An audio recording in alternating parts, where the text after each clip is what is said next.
Salut les gens, c'est la Haute-Gaule en direct de la Haute-Gaule dans les bois gaulois. Bon, nous sommes le 29 août sur le grand calendrier de Dieu. Il doit être 12h30, un truc comme ça. Je suis un petit peu dans les bois pour faire cette petite vidéo, promener le chien qui est là, quelque part. Attends, je vais le mettre comme ça.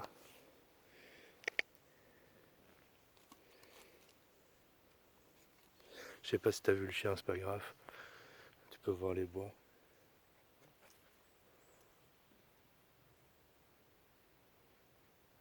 C'est calme quoi, tu vois.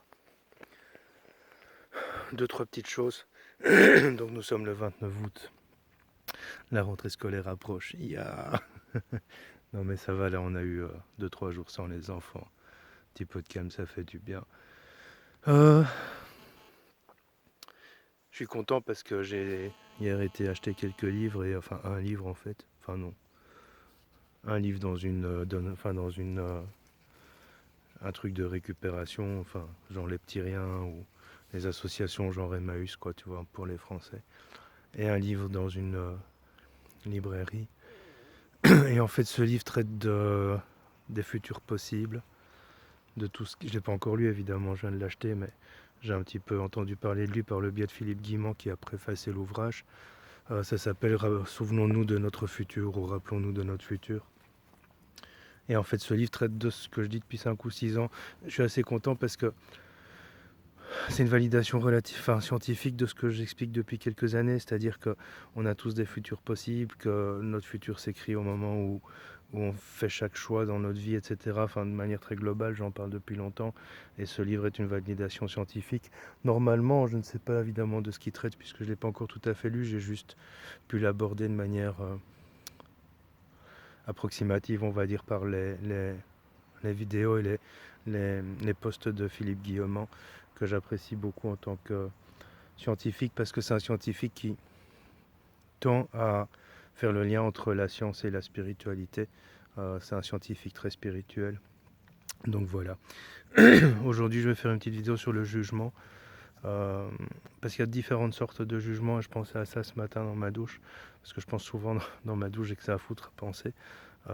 Donc du coup, sur les toilettes et dans ma douche en général, je pense beaucoup, parce qu'il y a que ça à foutre. Voilà. Bref.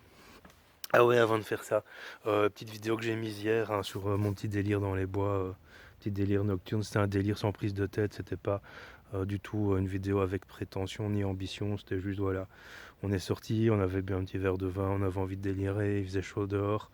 Et puis voilà, on a été visiter une ou deux maisons abandonnées dans notre région, c'était sympa.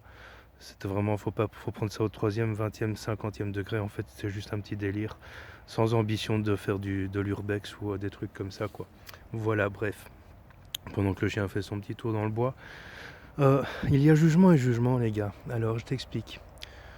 Moi, je suis quelqu'un qui ne juge pas. C'est-à-dire, quand tu es face à moi, tu peux me parler de toute situation, tu peux me parler de ce que tu veux, je vais jamais te juger pour ça, ni ouvertement, ni mentalement, je vais jamais me dire mentalement sans te l'affirmer à toi, ouais mais pour qui elle se prend, ou c'est quoi cette histoire.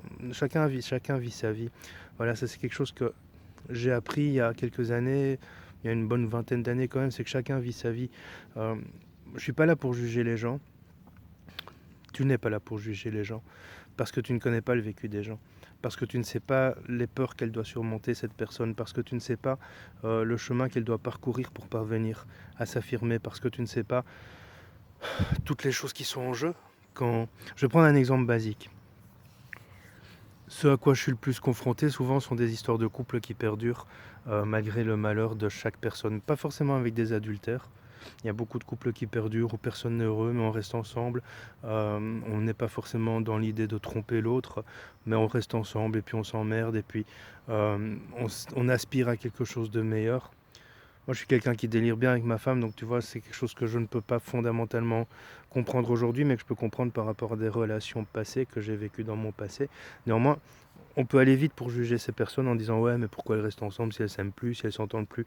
Parfois, les enjeux sont cruciaux. Parfois, il y a des enjeux qui sont juste les enfants. Je peux comprendre qu'on reste ensemble pour les enfants. Parfois il y a des enjeux beaucoup plus... Dans ce que je cherche ma position. Euh, Parfois il y a des enjeux beaucoup plus cruciaux. Parfois, il y a des enjeux relatifs à une maladie. J'ai pas envie de quitter mon mari ou ma femme parce qu'il ou elle est malade. Parfois, il y a des enjeux financiers. On a acheté une maison ensemble, on travaille ensemble, etc., etc. On s'emmerde ensemble, mais on a quelque chose qui fait qu'on est ensemble. Et donc, si j'étais amené à juger, je dirais ouais, mais pourquoi il reste avec elle? Pourquoi elle reste avec lui? Pourquoi elle ne prend pas la décision de partir ou etc. Mais simplement parce que cette personne a des enjeux dans sa vie et que c'est parfois difficile de tout plaquer. Il y a des gens qui sont capables de ça, tout plaquer, repartir à zéro, quitter l'autre, quitte à tout abandonner. J'en ai beaucoup dans mes consultants aussi. Mais tu ne peux pas juger cette personne parce que tu ne vis pas sa vie, parce que tu ne vis pas ce que cette personne vit. Par ailleurs, il y a des situations un peu plus légères. Mais il y a juste les peurs et les blessures. Tu sais, parfois tu restes avec quelqu'un juste parce que tu as peur de te retrouver seul, tu as peur de repartir à zéro, tu as peur de faire le mauvais choix. Mais ça reste quelque chose qui ne peut pas être jugé. Quand je dis qu'il y a jugement et jugement, c'est que tu peux dire de quelqu'un, tiens, ça va pas du tout ce pantalon vert avec des chaussures roses. C'est pas forcément du jugement, c'est peut-être, voilà, j'observe que c'est une faute de goût, en tout cas c'est pas à mon goût. T'es pas obligé de le dire à la personne, parfois tu peux le dire de manière très conviviale aussi en disant écoute, je trouve que ça jure un peu, ça dépend après le niveau de relation que tu as avec cette personne, mais il y a jugement et jugement. Quand je parle de jugement, moi je parle vraiment de ce jugement où j'entends plein de bruit dans les bois, c'est marrant parce que je suis la journée, on était dans les bois hier le soir, ou avant-hier soir, c'est la journée, il y a plein de bruit autour de moi, je trouve ça génial, j'adore. Parce que tu sais pas ce que c'est, si ça se trouve c'est un loup qui est derrière moi qui va me sauter dessus pendant que je suis occupé à faire ma vidéo qui sera jamais mise sur YouTube, et donc il y aura jamais de témoin de ma mort mangé par un loup, bien qu'il n'y ait pas de loup dans cette région, mais on sait jamais, un loup ça peut vite se perdre. Bref. Donc il y a jugement et jugement. Moi ici je parle vraiment du jugement de valeur, du jugement de situation, du jugement... c'est pas parce que toi tu ferais quelque chose qu'une personne n'est pas capable de faire que tu dois juger cette personne en te disant ouais mais c'est facile. Parce que cette personne fait peut-être 1000 choses que toi tu ne serais pas capable de faire. Et donc à partir du moment où tu juges cette personne, ben, tu te juges toi-même. Tu ne te juges pas forcément par rapport à la même situation, mais tu te juges aussi par rapport à tes incapacités à faire d'autres choses. Alors moi personnellement, ce qui me permet de ne pas juger, c'est de me dire simplement, chacun a son vécu, j'ai pas envie d'être jugé, même si je m'en fous. Aujourd'hui je m'en fous. Il y a 10-15 ans, allez, il y a 5 ans encore, j'aimais pas être jugé. Aujourd'hui je m'en fous un petit peu parce qu'avec le temps j'apprends le détachement et plus j'attrape de poils blancs, plus j'attrape ce détachement. J'en parlais avec ma compagne ce midi. On est parfois dans des situations où la meilleure réponse, c'est le détachement pour ne pas en souffrir, pour ne pas la subir, pour ne pas la porter, pour ne pas s'y impliquer. Mais si tu rentres dans le jugement, en étant dans la critique, en étant dans... Les conseilleurs ne sont pas les payeurs, dit-on. Mais c'est une réalité, c'est-à-dire que moi, je ne peux pas conseiller à quelqu'un quelque chose... je parle ici au niveau humain, je ne parle pas au niveau médiumnique. En tant que médium, je reçois des informations qui permettent de conseiller quelqu'un, même si la situation n'a pas été vécue par moi. Mais en tant qu'être humain, dans mon quotidien, je ne vis pas certaines situations et donc à partir de là, je ne peux pas conseiller les gens puisque fondamentalement, je ne suis pas dans la même dynamique et je ne suis pas du tout dans la même compréhension de la situation. Puis n'oublions pas, chacun porte son vécu, chacun porte son fardeau, chacun porte ses peurs, chacun porte ses blessures. Et en fait, plus tu auras tendance à essayer de conseiller l'autre, plus tu auras tendance à donner des mauvais conseils. Or ici, j'insiste bien, je fais une différence entre ma qualité de médium et ma qualité d'être humain, parce que j'ai une vie aussi en dehors de ma médiumnité. Je ne suis pas connecté non-stop du matin au soir, je ne suis pas occupé du matin au soir à faire médium, j'ai une vie. Et donc, ça fait que de temps en temps, j'ai aussi mon mental humain qui arrive en disant... mais tiens, je comprends pas pourquoi cette personne reste dans cette situation, pourquoi elle ne s'en sort pas, pourquoi elle ne s'en extirpe pas. Eh bien, si tu réfléchis un petit peu, tu peux... Il y a 1000 raisons pour lesquelles. Il y a 1000 raisons pour lesquelles, en fait, cette personne, même si tu n'en es pas totalement conscient, même si elle ne veut pas t'en parler, même si elle n'ose pas t'en parler, parce que ça reste parfois des choses très intimes, il y a 1000 raisons qui font que cette personne ne peut pas changer de situation, que ce soit changer de boulot, que ce soit changer d'amoureux, amoureuse, que ce soit de changer de pays parfois, de changer de lieu de vie, etc. etc. Il y a 1000 raisons à ça. Si tu rentres dans le jugement là-dessus, ce que tu juges, c'est pas tellement la personne que tu as en face de toi. Ce que tu juges, c'est ton incapacité à te mettre à la place de l'autre, et ce que tu juges aussi, c'est ton incapacité à à te dire, tiens, en fait, il y a peut-être 1000 situations qui font que.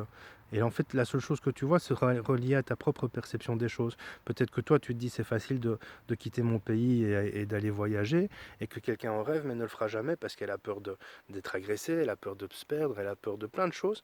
Mais en fait, tout ce que toi, tu verras, c'est simplement que cette personne se complaît dans ces situations. Alors oui, il existe des personnes qui se complaisent dans leur situation.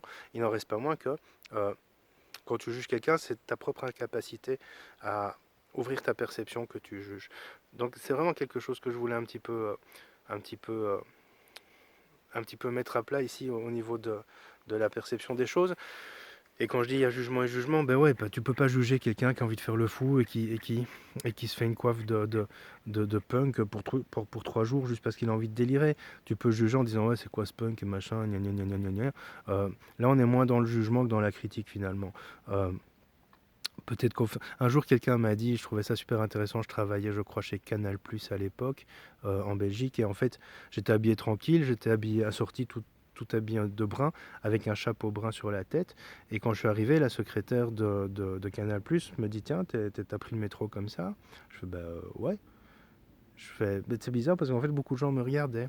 Elle dit oui parce que les gens ne s'assument pas et souvent quand les gens voient quelqu'un qui s'assume eh bien ils te regardent parfois avec envie, parfois avec jalousie, parfois ils se disent ouais je devrais le faire aussi, c'est un chouette style, etc. Donc en fait ça m'a fait réfléchir à ça, et ça je te parle, on était dans les années 2000, ça m'a fait réfléchir effectivement au fait que quand on te regarde c'est pas pour te juger parfois, c'est que les 1000 pensées qui traversent l'esprit de la personne qui te regarde peuvent être des pensées d'envie, des pensées de créativité en disant tiens moi aussi je vais m'acheter un chouette chapeau, ça fait longtemps que j'en ai pas porté, etc. etc.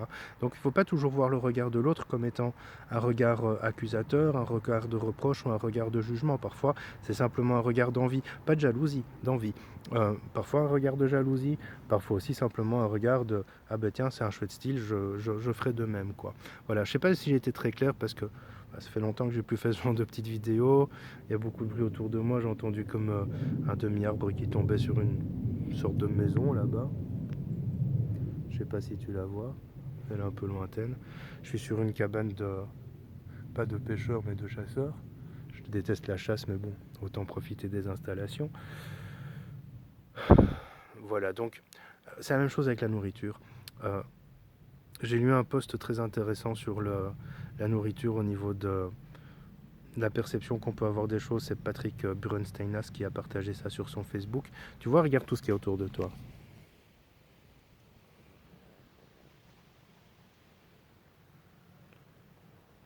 Tu le vois peut-être pas, mais on a des plantes qui vivent. Alors je vais pas rentrer dans le débat, tu manges de la viande, tu manges pas de la viande, etc. J'en ai rien à foutre, moi je suis omnivore, point. J'ai pas, j'ai aucun scrupule à ça. La seule chose, c'est que je cherche des viandes qui sont respectées. Voilà, je cherche pas des viandes de batterie, je m'éloigne de tout ce qui est viande d'abattage, de batterie, etc. J'ai la chance de vivre à la campagne, entouré de fermes où ils traitent les animaux de manière correcte. J'ai par exemple été dans une ferme où ils ne veulent pas abattre les veaux, ils veulent laisser les veaux près de leur mère jusqu'à l'âge adulte, donc tu n'y trouveras pas de veaux, où les vaches sont dans les prés, sont tuées à leurs 6 ou 7 ans. Donc, je veux dire, il y a une question d'éthique avant d'avoir une question de mode. Hein. Dans la vie, il y a des questions d'éthique avant d'avoir une question de mode.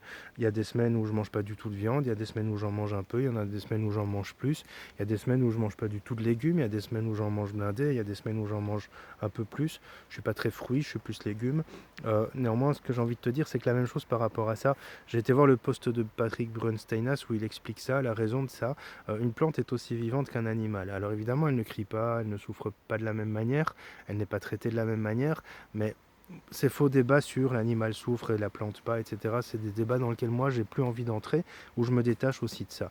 Si quelqu'un qui est vraiment trop impliqué dans son alimentation essaye de, on va dire pas de me casser, mais de m'influencer, ben je me détache. Voilà, moi je mange ce que je mange, j'ai pas de scrupules, d'autant que j'essaye d'être aussi éthique que possible, parce que c'est là la clé en fait, elle est là.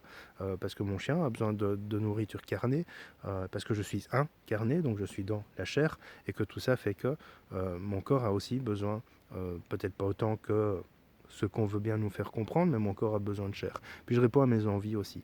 Si j'ai envie de manger de la viande, je mange de la viande. Si j'ai envie de bouffer du poisson, je bouffe du poisson. Si j'ai pas envie de bouffer, je bouffe pas. Ça m'arrive de ne pas bouffer pendant quelques jours.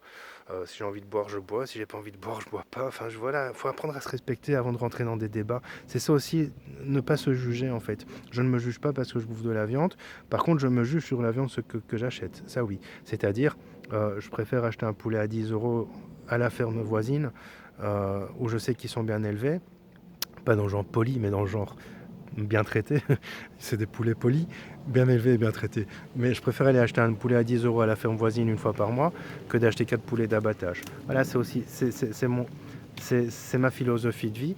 Je sais qu'il y a des gens à qui ça déplaît, il y a des gens qui s'en foutent et il y a des gens qui se disent ouais c'est pas mal de réfléchir comme ça.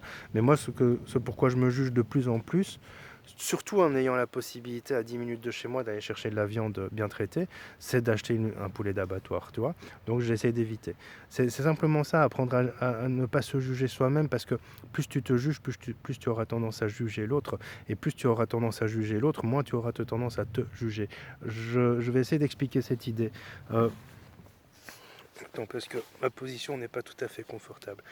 Quand je te dis plus tu te juges, plus tu auras tendance à juger moins tu auras tendance à juger l'autre, c'est ça que j'ai dit je crois. Plus tu te juges, plus tu auras tendance à juger l'autre. C'est-à-dire que si tu es dans le jugement permanent, ben, tu vas juger tout et n'importe quoi. A l'inverse, plus tu juges l'autre, moins tu auras tendance à te juger, c'est-à-dire que tu regarderas la paille du voisin dans son œil et tu ne regarderas pas la poutre qui est dans le tien. Voilà, c'est tout simplement ça que j'avais envie de vous partager aujourd'hui. Nous sommes toujours le 29 août sur le grand calendrier de Dieu.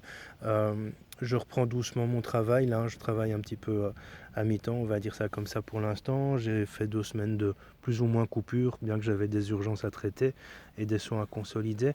Voilà, donc je vous souhaite une belle fin de journée et je vous dis à bientôt. C'était la Haute-Gaule en direct de la Haute-Gaule. Regarde, c'est joli quand même les bois. Avec le chien qui est là. Le chien. Voilà. Salut les gens.